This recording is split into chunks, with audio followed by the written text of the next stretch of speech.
Гласот на Америка на македонски. Преку една деценија вашиот прозорец кон САД. А сега, директно од студиото во Вашингтон. Добро вечер. Ова е ТВ журналот Newsflash на Гласот на Америка на македонски. Со вас во оваа емисија ќе биде Јане Бојаджиевски.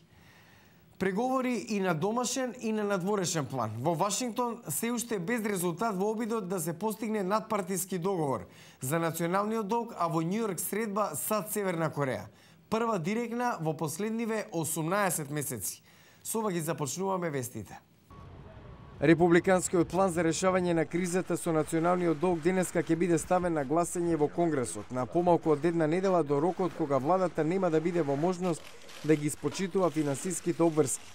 Нивниот план е зголемување на ограничувањето за позајмување, што сега е 14,3 трилиони долари, во замена за милиарди долари кратење на трошоците.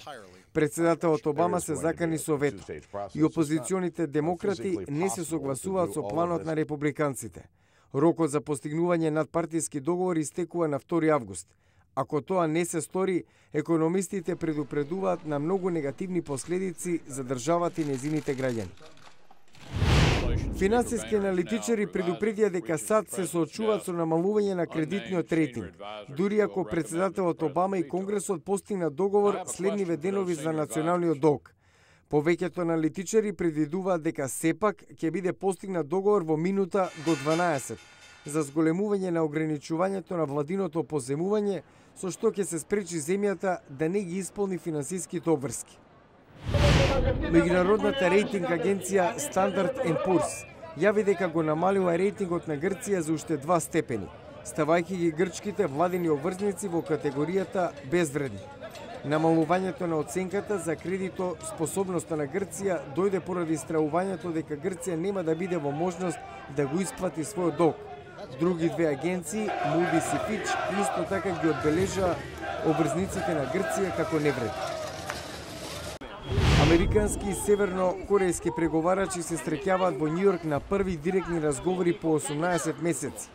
Севернокорејскиот вице-премиер Ким Ки Кван рече дека неговата земја има големи очекувања од средбите и повлече дека сега е време за помирување меѓу сите земји. САД пак изразија резервираност и соопштија дека сакаат да добијат уверување дека Северна Кореја е сериозна во почитувањето на заложбите од 2005 за стопирање на нуклеарната програма, а за возврат да добие помош и дипломатски погодности.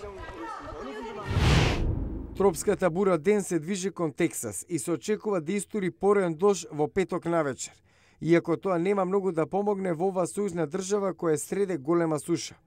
Националниот метеоролошки центар во Мајами јави дека Ден ќе донесе ветришта од 40 мили на час и повеќе. Како што истекува рокот, Белата куќа и Конгресот да најдат заеднички јазик за националниот долг. Трговците со акции не веруваат дека нема да биде постигнат договор, но се загрижени за долгорочните последици од евентуалното намалување на кредитниот рейтинг на САД. Иако преговорите засега се без плод, Скот Шелади од брокерската ICAP Energy од Чикаго смета дека шансата САД да не ги подмират кредитните обврски е мала. Тој е загрижен за далекосежните последици. Треба попрво да размислуваме за падот на кредитниот рейтинг. САД уживаат најдобар рейтинг или тројно А уште од 1917, но главните кредитни агенции велат дека ја разгледуваат ситуацијата со американскиот владин долг и размислуваат за снижување на рейтингот. Последиците од тоа би допреле далеко. Ќе треба да привлечеме купувачи на нашите обврзници за да продолжат да го плаќаат нашиот долг и владата да може да продолжи со работа. Единствениот начин да го сториме тоа е да им овозможиме поголема камата. Тоа ќе предизвика домино ефект. Каматите ќе нараснат на сите нивоа. Ако биде намален кредитниот рейтинг на САД, професорката по економија на Универзитетот Нортвестерн, Паола Сапиенза, прогнозира дека заштедата од буџетските кратења, за која деновиве преговараат Белата куќа и Конгресот, ќе стане ирелевантна.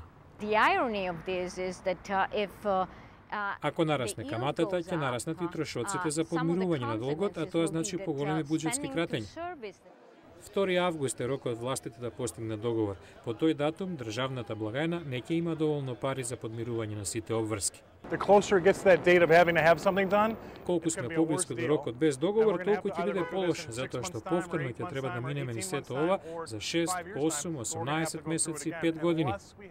Дури и да биде постигнат договор пред 2 август, агенциите за кредитен рейтинг наведуваат дека заканата од негово намалување останува, затоа што не постои долгорочен план за владиниот дефицит. Ново вселенско возило на НАСА кон крајот на годината ќе биде лансирано од Кейп Канаверал, а ќе слета на Марс во август 2012. Роверот Curiosity, голем колку автомобил, ќе го испитува хемискиот состав на карпите, барајќи докази дали некогаш имало услови за живот на црвената планета. Анимацијата на НАСА покажува што очекува Американската вселенска агенција од Curiosity откако ќе го заврши 9-месечното патешествие до Марс. Curiosity е голем колку автомобил, а има 17 камери. Главен научник на проектот е Џон Гроцингер. Со камерите на врвот на неговиот јарбол ќе лоцираме кон кои карпи да го насочиме за да изврши хемиска анализа. Роверот е опремен со дупчалки и роботска рака за собирање на примероци. НАСА сака да дознае дали на Марс воопшто имало услови што возможеле да постои живот на ниво на микроби.